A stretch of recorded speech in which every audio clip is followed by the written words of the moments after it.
আসসালামাইকুম বন্ধুরা, আপনারা দীর্ঘদিনে আমের আচার অথবা আমের চাটনি অথবা জলপাইয়ের আচার যে কোনো আচার সংগ্রহ করতে পারবেন। তার মধ্যে এক নাম্বার থাকতে হবে ভিনিগার। এটা হচ্ছে ভীষণ কোম্পানির ভিনিগার, রাঁধুনি কোম্পানির।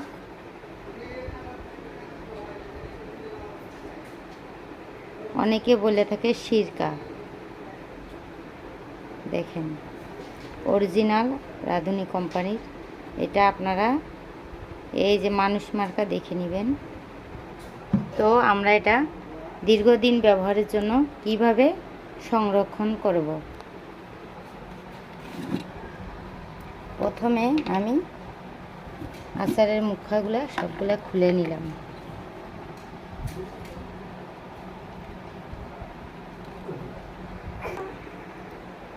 আমি এই যে সংরক্ষণ করেছি, এর মধ্যে ভিনিগার দিব।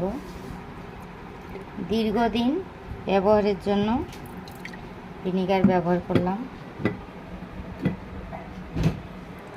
আপনারা চাইলে আমার মতো এভাবে সংরক্ষণ করতে পারবেন। আম্মু একটা চামি জানো তো? যে যেখান থেকে আমার চ্যানেলটি দেখতেছেন অবশ্যই সাবস্ক্রাইব করবেন। দেখুন, ভিনিগার উপরে ব্যবহার করেছি। এটার কাজ হচ্ছে অনেক দিন, দীর্ঘদিন এটা ভালো রাখবে, তাজা রাখবে জিনিসটা।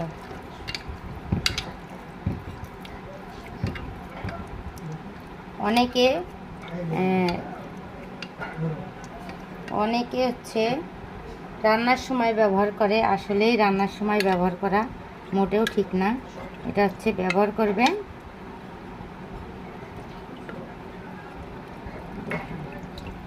এটা হচ্ছে চাটনি, এটা হচ্ছে আমের চাটনি, আর এটা হচ্ছে আমের আচার। ঠিক আছে, এটা হচ্ছে আমের আচার, এটা হচ্ছে আমের চাটনি। আম্মু তুমি আচার খাবা? আসো। তো আপনারা যদি এভাবে সংরক্ষণ করেন, প্রায় এক বছর ফ্রিজে রেখে নরমালে অথবা বাইরেও রেখে খেতে পারবেন, কোনো সমস্যা হবে না। আর ভিডিওটি ভালো লাগলে অবশ্যই সাবস্ক্রাইব করবেন। আল্লাহ হাফেজ, ভালো থাকবেন। কি তুমি আচার খাবা? ওঠো ওঠো ওঠো।